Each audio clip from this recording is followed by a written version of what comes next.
The mist was flowing from the harbor. It wasn't yet cold, but the mist clung to my hair, making it damp. When I reached up to my shoulder, it too was damp. There were no people in the park along the harbor. The street lights had just gone out.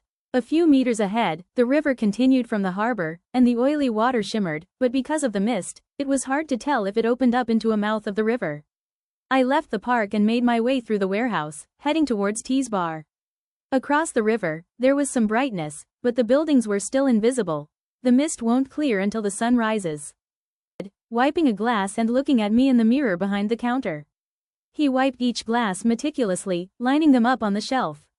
The steam from the espresso machine next to the counter billowed out in white tendrils. The first time I stopped by T's bar, it was the end of winter, and when I finished unloading the cargo and walked through the warehouse, my body was freezing. I realized my body was trembling beneath my leather jacket. If I catch a cold, it'll be the end of me, I thought and hurried towards the bus stop. I hated running. I wasn't fond of sushing either. After subtracting rent, food, and transportation expenses, there wasn't much left. What could I afford to warm my body at a low cost? That's when the old man called out to me. Don't worry about paying, my friend. We're all brothers who work at the harbor, you know. The old man gazed at the reflection of me in the mirror. Startled, I looked up and he smiled, closing one eye. When did you start working at the port? He asked.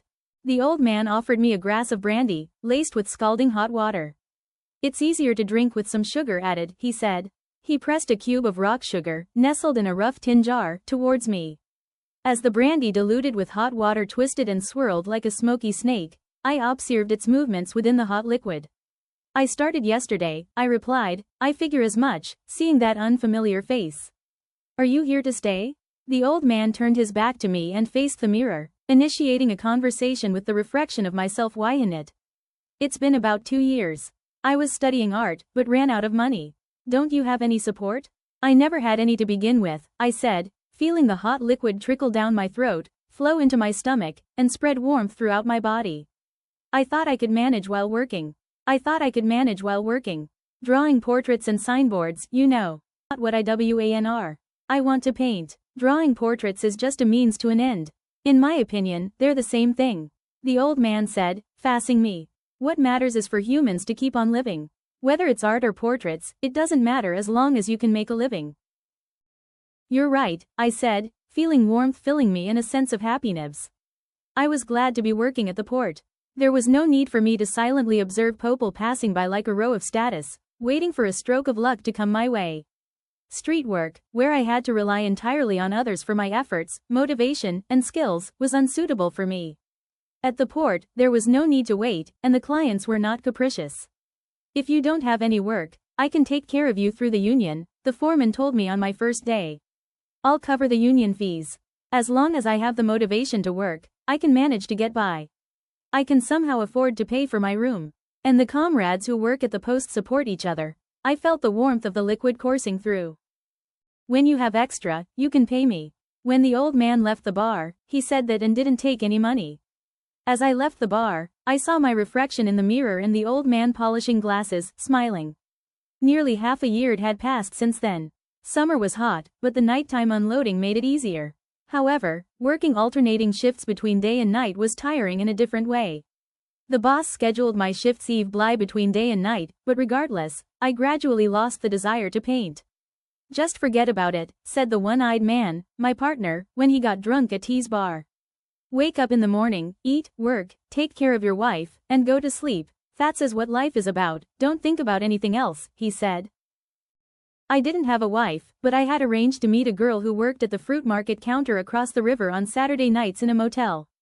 The motel was noisy all night due to the sound of cars passing by on the highway, but it didn't bother us much. Whenever the trailer trucks passing through the market made the motel rooms tremble, the girl would strip naked, laugh, and eventually bite my shoulder. The girl's hair had a strange scent. It was imbued with the smell of the fruits from the market where she worked during the day. So I would bury my face in her hair and smell the scent of bananas, oranges, melons, and papayas as I tickled her. By the way, on that foggy morning, I unloaded 57 containers from the ship using the crane. I could only do that when I teamed up with the one-eyed man. The boss shouted from below, wanting to raise my wages, but the one-eyed man advised me not to respond, so I kept quiet. According to the one-eyed man, when you resist the boss, it only leads to more work. Living is what's important, you know, the one-eyed man said while pushing the crane's forward gear. Under his eyes, between the bright electric lights reflected on the gangway and the carré, a black, smooth enamel strip of waves could be seen. Green containers peacefully crossed over that thin black wave. Working is fine, but working too much is no good. God didn't create humans to work too much. God wasn't humans to appreciate what he created, like the sun, the moon, the leaves of the trees, and the animals. When humans work too much, they don't have the leisure to appreciate those things, and that puts them in a bad mood. It was thanks to the one-eyed man that I didn't fall under the boss's control. So on that foggy morning, when I went to T's bar, the girl was supposed to come from across the river tomorrow Despite night, unloading but imagined that 57 her hair would be filled with I the felt scent like of the I had fog. one more fight left There in was me. a long suspension bridge from the other side of the river to the motel in my working-class neighborhood, and it felt good to stand in front of the bus there. During the summer, T's bar placed its chairs and tables on the sidewalk. Even at night, the tables were left outside while the chairs were inverted and placed on top. Despite the fog, the chairs and tables were still outside on the sidewalk. I had a pot of hot milk and carried 2 slices of toast with butter and jam, heading. The fog before sunrise made the roofs of the waterhouses, streetlights, and parts of the rows of trees appear thicker or thinner, moving like a white current towards the river from the port. I watched someone slowly walking towards T's bar from between the waterhouses. In the midst of the fog, I couldn't tell who it was, but I had a hunch that it might the one-eyed man. However, the person who approached was someone different. It was a face I had never seen before. Probably around 50 years old. Nay was wearing strange gray clothes. His sunken little eyes reminded me of a docile and gentle animal. After hesitating for a while at the edge of the sidewalk, he approached me. "Do you have any cigarettes?" the man asked, as a morning greeting. "Yes, indeed," I replied, taking out a crushed forest cigarette from my pants pocket and offering it to him. "May I sit down?" he asked. "Please, go ahead," I said to the man who seemed to be new in town. "Sit on down on a chair." The man took out a cigarette, lit it was a match, and deeply inhaled the smoke. After that, he sat still, leaning back on the chair. I started to worry because he wasn't moving. "Are you all right?" I asked. The man opened his sunken, kind-looking eyes and smiled. "I 7 meters fine. It's just been a while, you see. So when I suddenly started inhaling, I felt a bit dizzy. No, it was like floating in heaven. It felt like flying through the clouds like a bird." "You haven't had breakfast yet, have you?" I said. "It would be a good idea to have something to eat."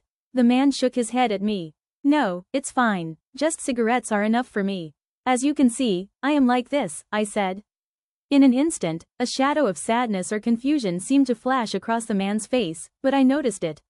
"If you don't mind, would you like some hot milk? I can't finish it by myself, you know, and the toast here is delicious." "It was just baked," I said. I watched as the man's eyes sparkled with curiosity and his expression became weaker than before. "To be honest, I was really hungry," the man said, thanking me repeatedly as he drank the milk and ate the toast. Even just cigarettes felt like heaven, but to come across such delicious food feels like a dream. "There are jobs at the harbor," I said. "I came here 6 months AGP. I managed to get by somehow. I can manage somehow." "That's wonderful." The man's sunken eyes suddenly began to shine. "I hope you won't mind me not giving too much information about myself." "That's not a problem here. Everyone who gathers here wants to forget about their past.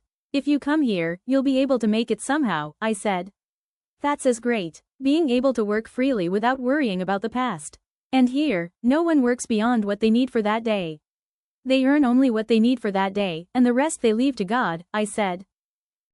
"Do you believe in God?" "Oh, sorry. The guy I'm with has good manners. But I also believe in that. I don't work more than necessary myself. If you work too much, you won't have time to enjoy what God created, like the blue sky, the sun, the seasons, and the wind."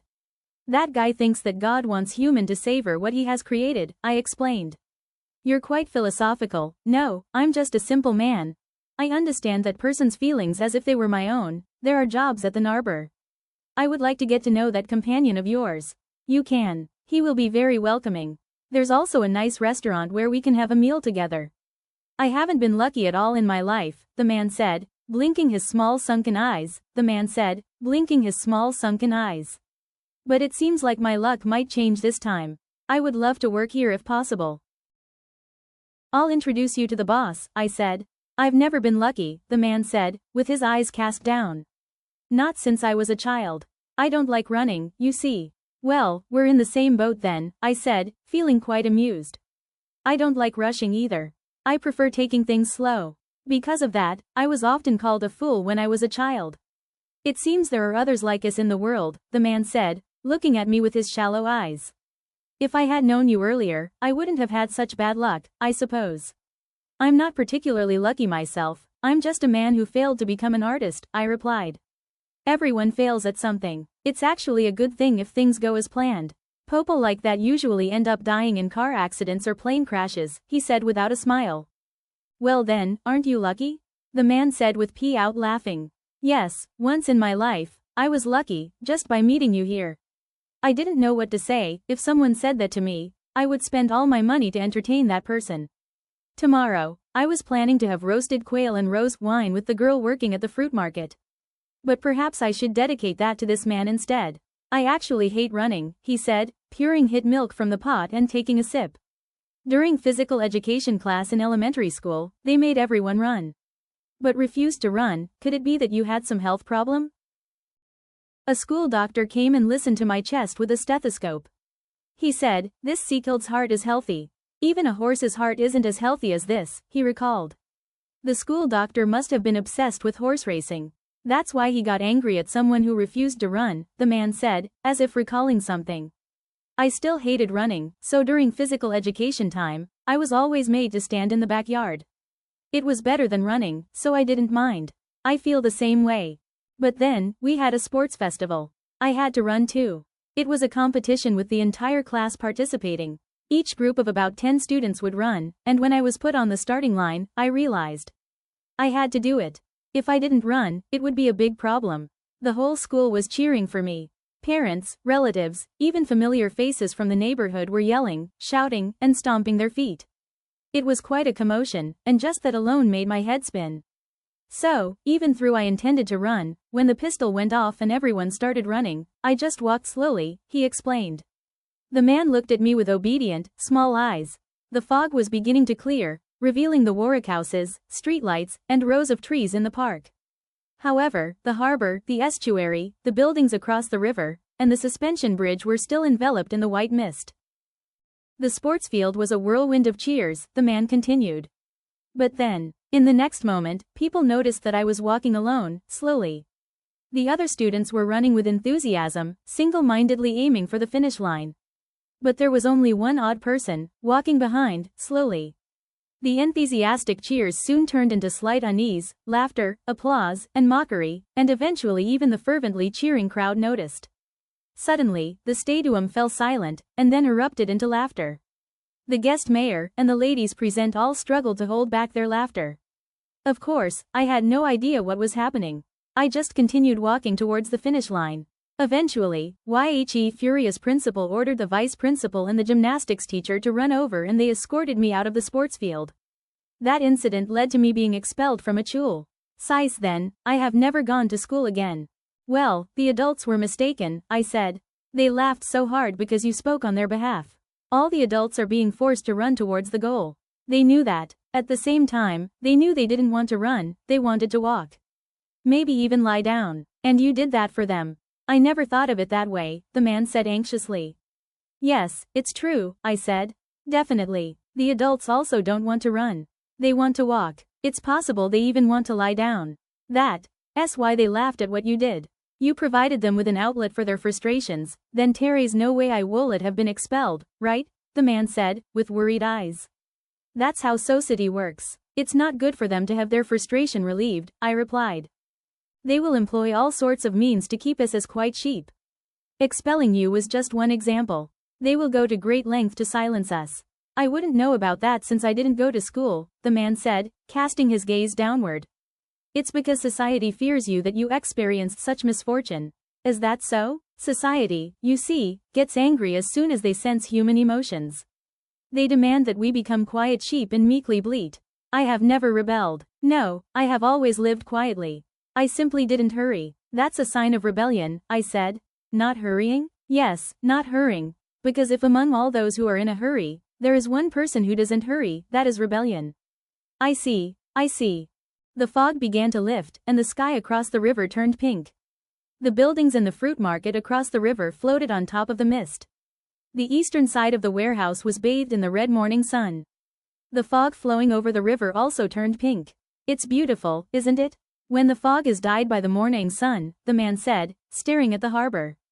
To be able to witness the kind of morning scenery, I can finally say I've been lucky. The shape of a home is a wonderful thing, after all. Yes, it is, I agreed. I haven't seen the city for a long time. So just being in the city makes me happy. And having a job, there's nothing to complain about. There's freedom, a job, and then there's the city. It's great. The man gazed towards the harbor. Enclosures are sinful. Walls are symbols of sin. I won't enter an enclosure anymore. As long as we have work, we can be free. You must truly appreciate the ground opening up towards the sky. That's freedom. That is freedom. I agreed. The ground has green trees and grass. The man said, mist flows and winds blow. I said, it's great when the ground opens up so wide like this. I want to embrace it with both hands. I wish I could store this greenness, the color of the sky, the scent of the wind, and the cold touch of mist in a trunk inside my heart, so that I can retrieve them like magic whenever I want. You can do that, I said. You can store what God has creates. Borrowing my partner's saying. The sun, the ground, the green trees, and the wind. No, I can't do that when I'm inside an enclosure. We won't enter enclosures. We are free as long as we have work. We won't work to the point where our freedom is taken away. I can't do that. I can be put inside an enclosure. If I'm found by the guards, I'm wearing a prisoner's uniform, you know. The prison is definitely on the other side of the river, right? I said, surprised. You managed to come this far. Thanks to the mist. I couldn't see anything before dawn. Then we must escape quickly. The warehouse will open soon, and the morning deliveries will begin. The prosumer's clothing stands out, you know.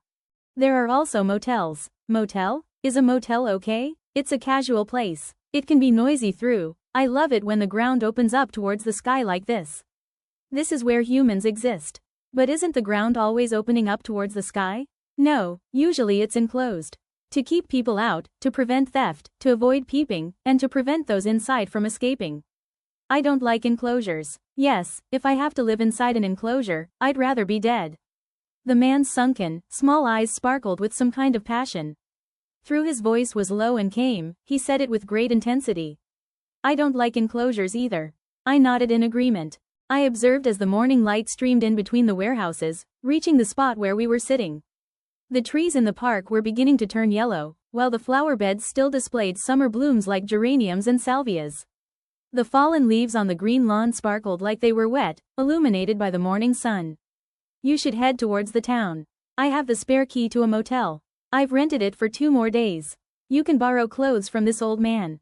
Just make sure you don't return inside the enclosure, I said. No, I'll be fine. I won't go back, the man said calmly. The ground should be open towards the sky. Enclosures are a crime in themselves. Everything must be opened up. You have to escape, I said. The warehouse will open soon. The riverbank and the town have already been cordoned off. That's why I came to the harbor. I am like a rat in a bag. In that case, you should hide or take refuge in a ship. You are a kind and good person. You understand that enclosures are a crime. People must be aware of that. But there is still time to escape. Look, we even have some money. Just run away. No, please use this for the motel, the man said with a gentle expression. You have a girl, don't you? It's good to have someone you love. It's a beautiful thing when people love each other. You should have that too. For me, being on an open ground without enclosures is enough. Right now, my heart is rejoicing in the absence of enclosures. There is green grass, beautiful flowers, houses, warehouses, bars, a harbor, the sun, blue skies, delightful conversations. I watched as police cars raced along the road near the river Mouty. The siren's wail echoed between the warehouses. The cars seemed to surround the harbor from 3 directions. I guess this is goodbye, the man said, rising from his chair. The milk and toast were wonderfully delicious. Such delicacies shouldn't be enjoyed by people like me. I genuinely be enjoyed by people like me. I genuinely appreciate it. Forget about that. You must hide behind the bar. They have already surrounded that area. No, I don't want to hide anymore. The man's sunken eyes were filled with gentle light. Do you believe in eternity?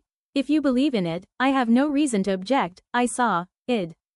Thank you, I believe in eternity, the man said, his expression becoming even more gentle. I have tasted the open land and the bright sky here to my heart's content. I have experienced eternity in the morning light. Talking with you has blessed my life, I couldn't ask for anything more. Everyone possesses eternity within the light. But that's not a good reason to avoid running away, I shouted. If you also believe in eternity, the man said, with a slightly sad expression, you must believe that I am free somewhere else, not returning within the enclosure. No matter what happens, you mustn't grieve or lament or resent on my behalf.